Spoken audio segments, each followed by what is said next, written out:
Namah Vishnu Padaya Krishna Preshthaya Bhutale Srimate Bhakti Vedanta Swami Name Namaste Saraswate Deve Gauravani Pracharane Nirvishesha Srinyavadi Paschatya Deshatane. Haridas Prabhu told me that Narmada Maharaj was an army man. I wasn't aware of him. He told me that he used to do construction business. So maybe at some point he was in the army, at some point he was in construction business. Either way, they're rough businesses. Construction, you have to be, those who are construction supervisors, they have to be very strong in supervising their staff. So Maharaj was known for being strong and strict. But those who knew him knew that it could be very rough, but very sweet also.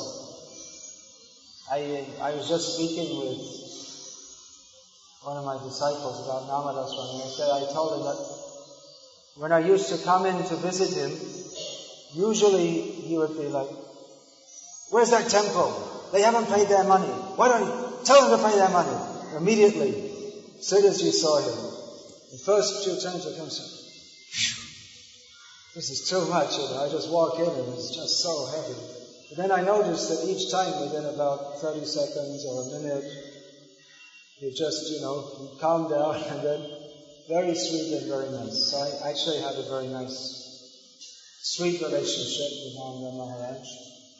We were friends. I respected him, thinking he's older than me. And he respected me, thinking that I'm older in devotional service, and Prabhupada disciple, took sannyas before him. So like that, I respected him, he respected me. And we were, had a nice friendly relationship. Many times I go up to the BBT there, and he told me so many things. He used to tell sometimes. One time he told me about some childhood experiences, how he would go to the temple in Nellore, in southeast Andhra Pradesh. And there's a big Ranganath temple there, how he would play there in his childhood. And he said, we like to go to the temple mostly for prasadam. The pujaris would always give us prasadam. He said, we didn't realize at the time, but even though we just went there to play, but the impression of the Lord was being given us. So he noticed I had some interest, so many times he told me all these things. So at one point I gathered them all together and I put that in one book I made. Glimpses of Traditional Indian Life. Because Maharaj was definitely part of old India. He's not part of this modern India. He's part of the old school, traditional India. His roots were there. So he used to tell me so many things about his childhood. He never once told me anything about his married life or children or any such. Never. I think I asked him once. He told me he was doing construction business before. He didn't like to talk about it. So then I used to be in Bombay quite a lot and doing work with the BBT, and then afterwards I was traveling more, and then I'd come after a long time, and then he'd chastise me in a different way. He'd say, why aren't you coming to see me? You come here and spend more time with me. Like this. So I didn't see him for a long time. He was in Vrindavan, and I hadn't been to Vrindavan for maybe 2 years, and I just went there just before Kartik, or the day before Kartik, for half a day.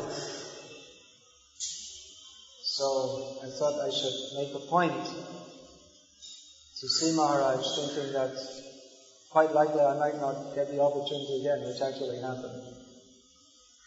So I went to visit him, and we brought a few brahmacharis, and we did kirtan for about an hour. And when I came, I said, Maharaj, do you recognize me? I'm Bhakti Vikasa, because he's lying in his bed. So we did kirtan, and then I had one brahmachari recite his Sanskrit verses of chapter 8 of the Gita, in which Lord Krishna speaks about remembering him at the time of death. Then I spoke with Maharaj a bit, was holding his hand.